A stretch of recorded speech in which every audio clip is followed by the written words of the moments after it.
ETF index mutual funds నేర్చుకుని stock మార్కెట్లో రాణించాలనుకుంటున్నారా? వెంటనే ఈ నెంబర్కి కాల్ చేయండి.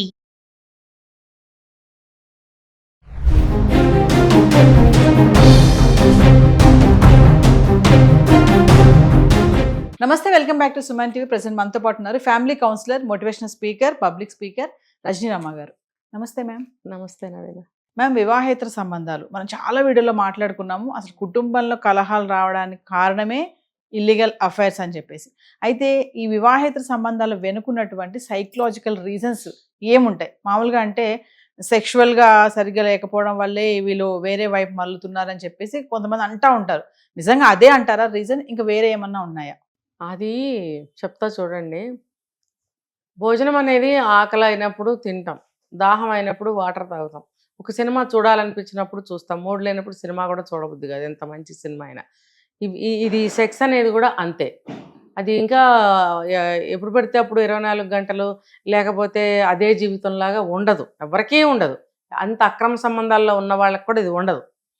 ఇది ఎమోషనల్గా ఏంటంటే ఒక భావ ప్రకటన అనుకోండి, లేకపోతే భావోద్వేగం అనుకోండి, ఒక భావాన్ని మనం ఇంకొక వ్యక్తికి కన్వే చేయటం అనేది ఇదంతా కూడా ఎమోషనల్ కిందకు వస్తుంది.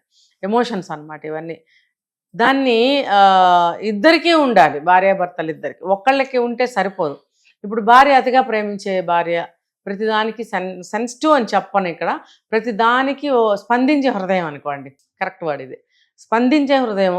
ఇప్పుడు ఒక పువ్వు చూసింది, అబ్బా ఎంత బాగుంది కదా ఈ పువ్వు అంటే అన్నాడు అనుకోండి మగుడు, ఆ అమ్మాయి ఆ ఆనందాన్ని కానీ ఆ పువ్వులో ఉన్నటువంటి అందాన్ని కానీ వెంటనే ఎవరితోన్నా పంచుకోవాలనే ఆ భావోద్వేగం, ఆ భావం ఏదైతే ఉందో అది నీళ్లు గారిపోతుంది. అలాగే ఒక ఇంట్లో విషయం కూడా తీసుకుందాము. ఇది కామన్గా అందరూ చెప్పేదే, అందరం అనుకునేదే. వంట చేసినప్పుడు ఇప్పుడు రోజు వంట చేస్తుంది, ఏదో ఒక రోజు ఏదన్నా ఒకటి నచ్చకపోతుందా నీకు? 100 రకాలు పెట్టింది అనుకుందాం ఇప్పటి వరకు ఇన్నేళ్ళు జీవితంలో. 100 రకాల్లో నీకు ఒక్క రకమైన ఎప్పుడైనా నచ్చకపోయిందా? అంటే నువ్వు ఎప్పుడూ కూడా ఒక్కరోజు కూడా నువ్వు బాగుందని అనలేదు అంటే నీ ఒక్కడు కూడా నచ్చలేదా నీకు ఇన్ని సంవత్సరాల్లో? పోనీ నీకు నచ్చలేదు, ఆవిడ మళ్ళీ మళ్ళీ ప్రయత్నం చేసి వండే ఉంటుందిగా ఈ 100 సార్లు. ఆ చేసిన ప్రయత్నం కూడా ఫలించలేదా అంటే అది కూడా నీకు నచ్చలేదా?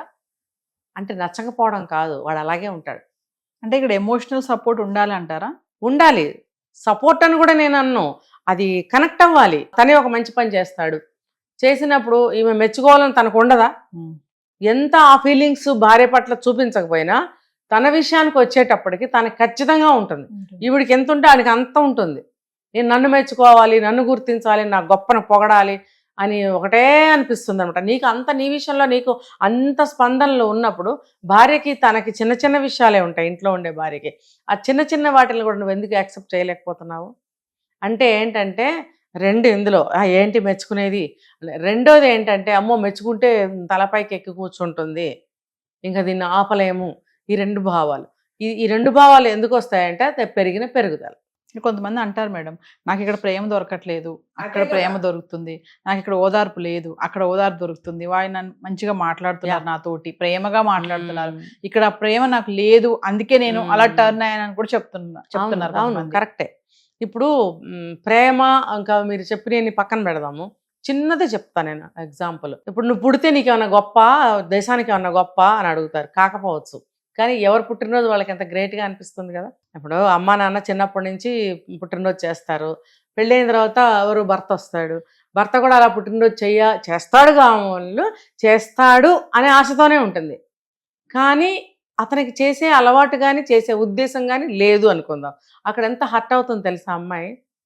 అంటే అతనికి చెయ్యాలి అని తెలీదు, చేయటం అనేది అలవాటు లేదు. మరి ఈ అమ్మాయి భావాలు ఎలా ఉన్నాయి, అతని భావాలు ఎలా ఉన్నాయి అంటే నేను అదే అంది, ఎమోషనల్గా కనెక్ట్ అవ్వలేకపోతారు. ఇప్పుడు పెళ్ళనంటే ఒకళ్ళ అభిప్రాయాలు ఒకళ్ళు కొంతలో కొంత మార్చుకోవాలి. మనం కూడా రీసెంట్గా ఒక వీడియో చేసాం, మనం పెళ్లి చేసుకోవాలనుకునే అబ్బాయి ఖచ్చితంగా మారాలి, మారిన తర్వాత పెళ్లి చేసుకోండి, పెళ్ళైన తర్వాత లైఫ్ ఎలా ఉంటుంది, నేను ఎలా ఉండాలి అనే విషయాలను తెలుసుకోవటమే మారటం. ఆ తెలుసుకున్న తర్వాత పెళ్లి చేసుకోండి అంటే దీనికి ప్రీ మ్యారిటల్ కౌన్సిలింగ్ కూడా తీసుకోమని చెప్తున్నాం ఈ మధ్య. లేకపోతే అభిప్రాయ భేదాలు రావటం, ఇలా హర్ట్ అవ్వడము, విడాకులు తీసుకోవడము, పెళ్లి చేసుకునేది విడాకులు తీసుకోవడం కోసం కాదు కదా. ఇవన్నీ అర్థం చేసుకోవాలి కాబట్టి ఆ కౌన్సిలింగ్ తీసుకోమని చెప్తున్నాం, అందులో ఇవన్నీ వస్తాయి. సో అవి ఎవరు తెలుసుకోకుండా ఇవే కంటిన్యూ చేస్తున్నారు పాతవి. ఇప్పుడు ఈ చిన్న విషయం బర్త్డే విషయం తీసుకుంటే అలా ఉంటాడు. అలా ఉన్నప్పుడు ఈ అమ్మాయి హర్ట్ అవుతుంది. హర్ట్ అయినప్పుడు పోన్లే ఫస్ట్ టైం కదా గుర్తులేదేమో అని గుర్తు చేస్తుంది. మళ్ళీ అతని బర్త్డే వచ్చినప్పుడు తను కొత్తగానే వచ్చింది కదా, అతని బర్త్డే తెలుసుకుని చాలా బాగా సెలబ్రేట్ చేయాలి ఉన్న దాంట్లోనే చాలా ప్రయత్నిస్తుంది. ఎందుకు? తన ప్రేమను ఆ రకంగా చూపించాలని ప్రయత్నిస్తుంది. అంటే ఆ అమ్మాయి కూడా నీలాగే బయట నుంచి వచ్చింది, నువ్వు బయట నుంచి వచ్చావు, మరి నీ మీద ఆ అమ్మాయి అంత ప్రేమ చూపించాలి ఎందుకు అనుకోవాలి? నువ్వెందుకు అనుకోవు? తను చూపించాలని నువ్వు ఖచ్చితంగా కోరుకుంటున్నావు మనసులో, నువ్వు చూపించాలని నువ్వు ఎందుకు అనుకోవట్లేదు? తను కూడా కోరుకుంటుంది కదా. కొత్తగా పెళ్లి చేసుకుని వచ్చిన వాళ్ళు ఇద్దరం ప్రేమ అనే బీజం వేసి ఆ మొక్క మొలిపించి దాన్ని మహావృక్షంలాగా చేయాలి ప్రేమ అనేదాన్ని అని ఆడపిల్ల ఎక్కువ కోరుకుంటుంది, మగవాడు తక్కువ కోరుకుంటాడు. ఎందుకు? చాలా తక్కువ మంది ఉంటారు ప్రేమగా చూసే భార్యల్ని. ఎందుకు ఇలా ఉంటున్నారు అని అంటే నేను చెప్పాను కదా ఇందాక, అవి రీజనింగ్స్, కొంత పెరుగుదల కారణం. ఆ పెరుగుదల కారణం వల్ల ఏమవుతుంటే మైండ్ ఫ్రీజ్ అయిపోతుంది వీళ్ళకి. ఫ్రీజ్ అయిపోయి భార్యకి పుట్టినరోజు చేస్తే ఇంట్లో వాళ్ళు ఏమనుకుంటారో, భార్యకి ఏదైనా కొనిపెడితే ఇంట్లో వాళ్ళు ఏమనుకుంటారో, పెళ్ళాం చుట్టూ తిరుగుతున్నాడురా, పెళ్ళామే జీవితం అయిపోయిందిరా, పెళ్ళాం తప్ప ఎవరు కనిపించట్లేదురా అని అంటారు కూడా. వీటికి భయపడి వీళ్ళు ఇటు చుట్టం మానేస్తారు. కొంతమంది ఏంటి చక్కగా చూసుకుంటారు భార్యని, అది కూడా పెరిగిన పెరుగుదలే. తల్లిదండ్రులు అలా పెంచడం వల్ల వాళ్ళ భార్యల్ని బాగా చూసుకుంటారు, సరిగ్గా పెంచకపోవడం వల్ల వాళ్ళ భార్యల్ని ఇలా ట్రీట్ చేస్తారు. అక్కడ వస్తుంది మెయిన్ పాయింట్. తర్వాత ఎవరు ఏమన్నా అనుకోండి, మనం అనేది మనకంటూ ఒక జ్ఞానం ఉండాలి కాబట్టి మారాలి. ఈ భార్య ఎంత బాధపడుతుంది కదా, మనం కూడా మారాలి అనేది గ్రహించరు. అలా ఒకటి కాదు, ఎన్నో ఎన్నో ఎన్నో లెక్క పెట్టుకుంటూ పోతే మనకి వాళ్ళ టైం సరిపోదు. అన్ని రిక్వైర్మెంట్స్ తనవే కాకపోవచ్చు, ఇద్దరికి కలిపి ఉంటాయి ఆ రిక్వైర్మెంట్స్ అనేవి. ఇప్పుడు ఒక మంచి వంట చేసుకున్నాం, ఇద్దరం తింటాం. ఒక సినిమాకి వెళ్తాం, ఇద్దరం వెళ్తాం. సినిమాలో కడుపు నొప్పి వచ్చే అంత నవ్వే అంత జోక్ వస్తుంది, బ్రహ్మానందం గారిదో లేకపోతే రాజేంద్ర ప్రసాద్ గారిదో అనుకుందాం. చచ్చినా నవ్వడు, ఇలాగే కూర్చుంటాడు. అమ్మో భార్య ముందు నవ్వితే చులకనైపోతాను.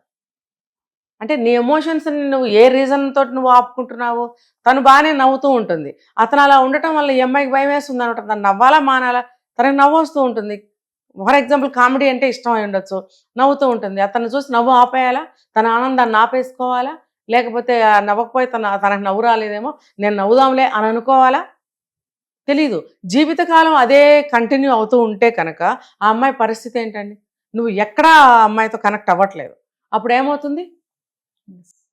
ఎవరన్నా చూస్తారు బయట వాళ్ళు, భలే ఉందండి మీ చీర అంటాడు, మామూలుగా అంటాడు, అతను వెంటనే కనెక్ట్ అయిపోతుంది. అక్కడ నచ్చుతుంది కదా మాట, ఖచ్చితంగా నచ్చుతుంది. అది ఎవరన్నా కానివ్వండి, ఒక లేడీ అన్నా సరే ఆవిడ ఎంత మంచిది, ఎంత సహృదయం, ఆడవాళ్ళు మెచ్చుకోరు, చక్కగా ఆవిడ ఇలా చెప్తుంది అని కూడా అనుకోవచ్చు. అంటే ఒక సంబంధమే అని నేను అనటం లేదు, ఎందుకు కనెక్ట్ అవుతారనే రీజన్ చెప్తున్నాను నేను. అదే ఒక మగవాడు అన్నట్టయితే ఆపోజిట్ సెక్స్ కాబట్టి అది ఖచ్చితంగా అట్రాక్ట్ అవుతుంది, సంబంధం పెట్టుకోవడానికి ఛాన్సెస్ ఉన్నాయి. అది ఎవరిచ్చారు? నువ్వే ఇచ్చావు. ఒక క్వశ్చన్ చెప్పండి మేడం ఫైనల్గా. సెక్షువల్గా హ్యాపీగా ఉన్నా కూడా ఎమోషనల్గా సపోర్ట్ లేకపోతే ఇలా టర్న్ అవుతారంటారా? తప్పు. అలాంటి వాళ్ళ విషయాల్లో సెక్సువల్గా హ్యాపీగా ఉండరు. అది కూడా వాడు అలాగే ఉంటాడు, అక్కడ కూడా అలాగే ఉంటాడు. వాడికేం హ్యాపీయో మనకు తెలియదు, కానీ ఆ అమ్మాయికి మాత్రం హ్యాపీ ఉండదు. ఇప్పుడు మనం ఎన్నో చదివి ఉంటాం, బుక్స్ ఎన్నో వినుంటాం, సినిమాల్లో కూడా చూపిస్తూ ఉంటారు. ఒక రొమాన్స్ అనేది ఒక మన డ్యూయెట్లు చూపిస్తుంటారు. ఒక డ్యూయెట్లో పెళ్ళి అవ్వడము, ఫస్ట్ నైట్ అయిపోవడం, బాబు పుట్టేయడం, ఇవన్నీ చూపిస్తారు మనకి. అక్కడ పెళ్ళి అనేది ఒక అంశం, ఫస్ట్ నైట్ అనేది ఒక అంశం, బాబు పుట్టడం, ఇన్ బిట్వీన్ ప్రెగ్నెన్సీ రావడం, సీమంతాలు, ఇవన్నీ ఒక సాంగ్లో చూపించినప్పుడు ఆ డిఫరెంట్ ఎమోషన్స్ కానీ, ముచ్చట్లు కానీ, ముద్దులు కానీ, ఆ భార్యాభర్తల యొక్క బంధం కానీ ఎంత బాగా చూపిస్తాడో అలా ఉండాలని ప్రతి ఆడపిల్ల ఏ వయసు వచ్చినా కోరుకుంటుంది, ముసలమ్మైనా కోరుకుంటుంది. ఎందుకంటే భర్తతో అటువంటి బాండ్ కావాలని ప్రతి స్త్రీ ఎల్లకాలం కోరుకుంటూనే ఉంటుంది. మరి ఇన్ని సినిమాలు చూసి వీళ్ళు ఏమీ నేర్చుకోరు. అంటే అలా చూపించినట్టుగా ఉండాలి, కానీ వీళ్ళు ఉండకపోవడం వల్ల, అంటే రొమాన్స్ ఎలా చేయాలో కూడా అందులో చూపిస్తాడు. అంటే మనకి పాట రూపంలోనే అలా చూపిస్తాడు, యాక్టింగ్ కాబట్టి.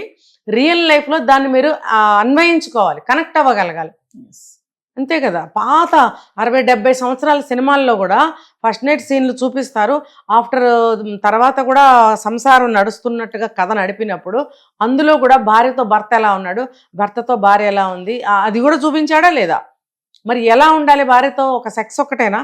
కాదు కదా. ఆ సెక్స్ బాగుండాలంటే ఇది మిగతా అన్ని బాగుండాలి. మిగతా అన్ని బాగున్నప్పుడు అక్కడ ఇద్దరు కూడా చాలా ఆనందంగా సంతోషంగా ఉండగలుగుతారు. ఎందుకంటే ఒక చూపు కానీ, ఒక మాట కానీ, ఒక నవ్వు కానీ, ఒక టచ్ కానీ, ఒక బిహేవియర్ కానీ, ఒక ట్రీట్మెంట్ కానీ కనెక్టివ్గా ఉండాలి.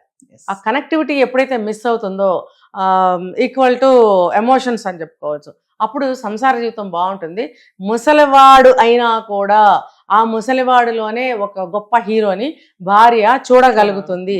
ఇది తెలుసుకుంటే ఏ మగాడైనా సరే సరిగ్గా ఉంటాడు. Thank you ma'am.